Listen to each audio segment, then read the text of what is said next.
Doctor గారు నిజంగా మగవాళ్ళకి అంటే ఏ పద్ధతిలో చేస్తే చాలా ఆనందంగా ఉంటుందంటారు. నేను అనుకోవటం ఒక్కొక్కడికి ఒక రకంగా ఇష్టపడతారో అనుకుంటున్నాను. కానీ ఇది ఎక్కువ మంది ఇష్టపడతారు మగవాళ్ళకి ఇలా చేస్తే. అంటే ఆడవాళ్ళ గురించి నేను అడుగుతున్నాను సార్. దాన్ని బట్టి వాళ్ళు మార్పు చేసుకుని భర్తని అట్రాక్ట్ చేసుకోవడానికి అందుకు అడుగుతుంది. ఈ పద్ధతిలో మగవాళ్ళకి చాలా ఇలా చేస్తే మగవాళ్ళు చాలా సంతృప్తి చెందుతారు, చాలా హ్యాపీ ఫీల్ అవుతారు. అది ఎక్కువగా ఏంటంటే ముందు ఒక రకమైన ముందు ఇద్దరు సెక్సీగా బిహేవ్ చేయడం కావాలండి ఫస్ట్ థింగ్. రెండోది మగవాడిని వాడి పురుషాంగాన స్త్రీ హ్యాండిల్ చేయాలి, ఇవ్వకపోవడము, అంగచూషణ చేయడం. మెజార్టీ మగవాళ్ళు లైక్ చేస్తారు అది అంగచూషణ చేయడం, దాన్ని స్టిమ్యులేట్ చేయడం. అంటే నోటితో చేయాలని కొద్దిగా నీట్గా ఉండాలండి. నీట్గా ఉంటే మరి ఉండాలి, చాలా అందా కదా. అసలు మగవాడు ఒకటి అక్కడ వెంట్రుకలు ప్రతి 10-15 రోజులకి షేవ్ చేసి క్లీన్గా ఉంచుకోవాలండి. తామర లాంటివి ఏం లేకుండా చూసుకోవాలండి. పురుషాంగాన్ని 2 పూట్ల స్నానం చేసేవాడు తప్పకుండా చర్మాన్ని వెనక్కి లాగి శుభ్రం క్లీన్ చేసుకోవాలండి. లేకపోతే ఆ పాచి ఉంటుంది, అది వాసన వేస్తుంది.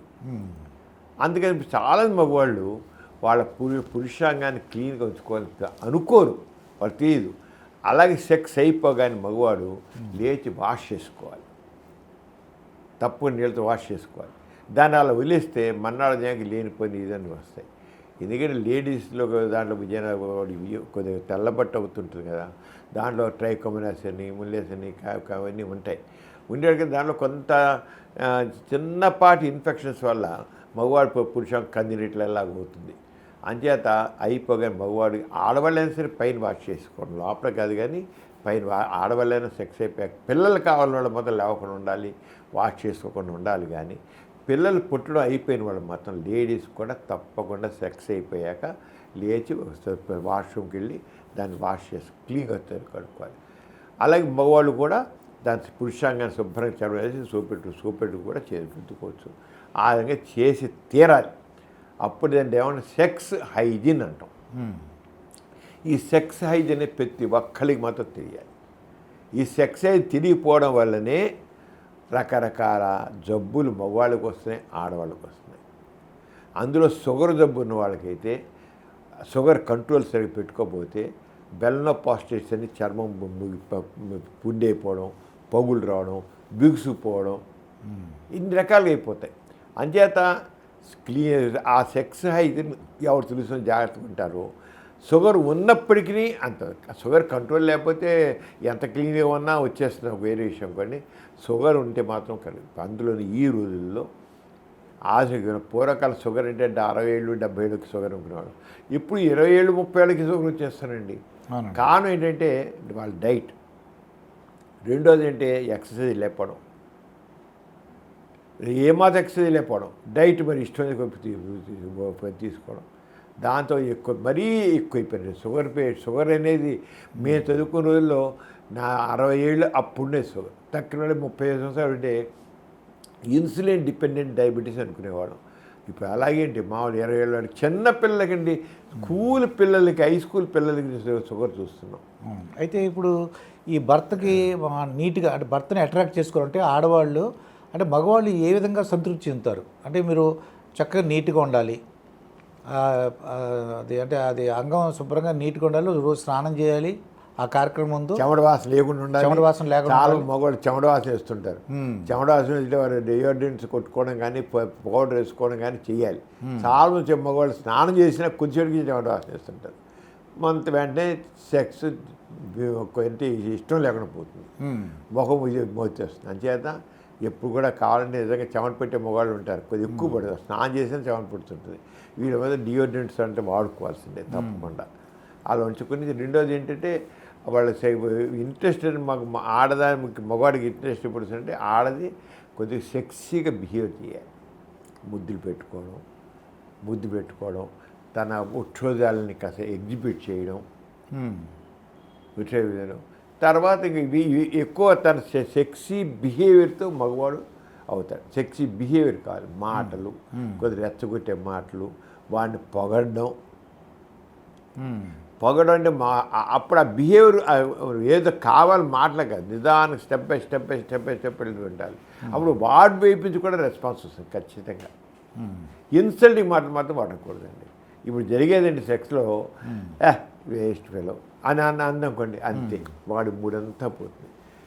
వాడు ఆహా ఏ మగాడురా నువ్వు, ఓ ఇలాగా ఎంకరేజ్మెంట్ ఇవ్వాలి. ఎంకరేజ్మెంట్ ఆ కానీ టైంలో తిట్టడం ఏం లేదు చావటం నీ చిచి నీకంటే ఆయన చెక్ చేయకుండా ఉన్న మంచి లేదు, ఇంకోటి మంచి పల్లని వాడు మంచివాడు, ఆ హీరో అయితే మంచివాడు అని అంట. ఇలా సాధారణ జరిగే అవే డైలాగులు ఇన్సల్టింగ్గా ఆడవాళ్ళు మగవాళ్ళు బాగా ఇన్సల్ట్ చేస్తుంటారు, మగవాళ్ళు కూడా ఆడదాన్ని ఇన్సల్ట్ చేస్తారు. ఆడది కొద్ది పొడుతుంది, మగవాడు అసలు పడ్డు కొద్ది కూడా ఇన్సల్ట్ చేస్తే చచ్చిన లేచిపోతాడు, లేచి కూడా పోతాడు వాడు. అంత మూడు ఉన్నది కూడా వాడు ఎప్పుడైతే కొద్దిగా ఇన్సల్టింగ్ ఆడది మాట్లాడిందో ఇంక వాడికి ఎలక్షన్ కూడా రాదు. అంచేత లేడీస్ ఎప్పుడు కూడా, ముఖ్యంగా లేడీస్ ఎప్పుడు కూడా జెంట్స్ విషయంలో వాడిని ఇన్సల్ట్ చేసేది వాడు అహం దెబ్బతింటుంది. ఆడవాళ్ళకి తింటూ కానీ ఆడదాంట్లో మన ఆడవాళ్ళ యొక్క సైకాలజీ ప్రకారం ఆహాన్ని కంట్రోల్ చేసే ఇది ఉంది, మగవాడికి అస్సలు ఉండదు. లేచి వెళ్ళిపోయి ఇంకా పోతే మనిషికి రాడిగా ఇంకా ఆ రోజు ఫుల్ స్టాప్ ఇంకా అలా ఉంటాడు. అంచేత పొగడ్డం కావాలి, ఆడదానికి పొగడ్త కావాలి, వీడికి ఇంకా పొగడ్త కావాలి, ఎంకరేజ్ చేయాలి, రకరకాలుగా ఎంకరేజ్ చేయాలి, స్టిమ్యులేట్ చేయాలి. సెక్షువల్ బిహేవియర్ ఎక్కువ కావాలి, ఆడదాన్ని వేపించి ఎక్కువ సెక్షువల్ బిహేవియర్ కావాలి. చాలామంది మన భారతదేశ సమాజంలో లేడీస్ ఏ రకమైన స్పందన లేకుండా ఏమైనా సెక్సీగా బిహేవ్ చేయడం అంటే అది ఒక ప్రాస్టిట్యూట్ లాగా అనుకుంటారని వాళ్ళు అసలు చేయరు. ప్రాస్టిట్యూట్ ఎందుకు అనుకుంటారు? వాళ్ళ మధ్య అండర్స్టాండింగ్ అయితే ఏంటి భోగంలాగా ఏంటి ఆ వ్యవహారం అంటాడు. ఇద్దరి మధ్య అండర్స్టాండింగ్ మాత్రం ఉండాల్సిందే. ఇద్దరు ఒకే ఆ రేజ్ అవుతుంటేనే ఆ రకంగా బిహేవ్ చేయాలి. వాడు రేజ్ కాకుండా రెస్పాండ్ కాకుండా ఉంటే మాత్రం అనవసరం. రెస్పాండ్ కాకుండా ఎక్కువ చేస్తే మాత్రం అంటే ఆవిడ ఇన్సల్టింగ్ మాట. అయితే ఇప్పుడు ఇతని మాట మగవాళ్ళకి ప్రత్యేకంగా ఇక్కడ ఉంటాయి కామనాళ్ళు, ఇక్కడ ఉంటే స్టిమ్యులేట్ అయిపోతాడు, వచ్చేస్తాడు ముందుకి అలా అంటారు. మగవాడికి అంత లేని ముద్దులు పెడితేనే తప్ప, ముద్దులు మెయిన్ ముద్దులే తప్ప పురుషాంగం ఒకటి ముద్దులే తప్ప. కొంతమంది బ్రెస్ట్ అని అంటారు కానీ ఇవన్నీ పెద్ద ఉండవు, ఒళ్ళంతా ముద్దులు అనేవి అంటారు పెడతారు కానీ ఆడవాళ్ళు పెడితే కొద్దిగా స్టిమ్యులేషన్ వస్తుంది. కానీ ఆడదానికి వచ్చిన స్టిమ్యులేషన్ మగవాడికి రాదండి. అది మరి మగవాడు కేవలం కిస్ బాగా డీప్ ఫ్రెంచ్ కిస్ లాగా డీప్ ముద్దులు పెట్టచ్చు కానీ గుద్దులు లేకుండా చూసుకోవాలి. గుద్దులు లేకుండా లిప్ లాక్ చేసేసి అక్కడ నాలుగు ఇటువంటి నాలుగు పోవడంలో చేస్తే మాత్రం తప్పకుండా మగవాడికి స్టిమ్యులేషన్ వస్తుంది. కొంతమంది ఆడవాళ్ళు అయితే ఒళ్ళంతా నాగుతుంటే స్టిమ్యులేషన్ వస్తుందని చేస్తుంటారు. ఒళ్ళంతా నాగుతుంటారు, మా పైకి కింద దాకా నాగుతారు వాళ్ళు. అక్కడ ఆ నాకడం వల్ల వీళ్ళు స్టిమ్యులేషన్ కాదు కానీ దాని యొక్క సెక్సీ బిహేవియర్ వీళ్ళు స్టిమ్యులేషన్ తెచ్చిపెడుతుంది. ఆ సెక్సీ బిహేవియరు ఆమెలో నుండి ఆ కామం వీడిని రెచ్చగొడుతుంది. అంతే వీళ్ళలో కామం చెలరేవడం కాదు, ఆ బిహేవియర్ వల్ల వీళ్ళు కామం చెలరేగుతుంది. అంటే ఇంత ఓపికగా చేయాలి ఆ భార్య. ఇప్పుడు ఎవరైతే ఉన్నారో భార్య ఓపిక ఉండాలి, ఏదో కోపం. కానీ లేడీకి మాత్రం నకసిక పర్యంతం కామ కేంద్రాలే. ఎక్కడ టచ్ చేసారే, లిప్స్ కావచ్చు, మెడ కావచ్చు, చెవులు కావచ్చు, నూనె కావచ్చు, బ్రెస్ట్ కావచ్చు, పొట్ట కావచ్చు, ఫీజులు కావచ్చు, కాళ్ళు కావచ్చు, నకసిక పర్యంతం ఎక్కడ టచ్ చేసినా ఒకటే లాగింది పైనుంచి కింద వరకు. పైన కదా ఇంకా క్లైటోరిస్, మన విజయనాథ దగ్గర మొత్తం యోని దగ్గర పైన జీ స్పాటు, ఇవన్నీ మొత్తం అబ్బా ఎంత చెప్పాలి. నిజంగా లేడీని ప్రేరేపిస్తే ఇంకా మగవాడు తట్టుకోలేని స్థితిలో ఉంటుంది.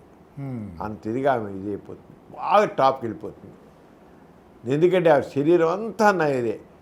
కానీ మగవాడికి ప్రేరణ చెప్తున్నా కదా, ఆడదాని సెక్సీ బిహేవియరు, ఆ బిహేవియర్ చూసి వీడికి రెచ్చిపోతాడు.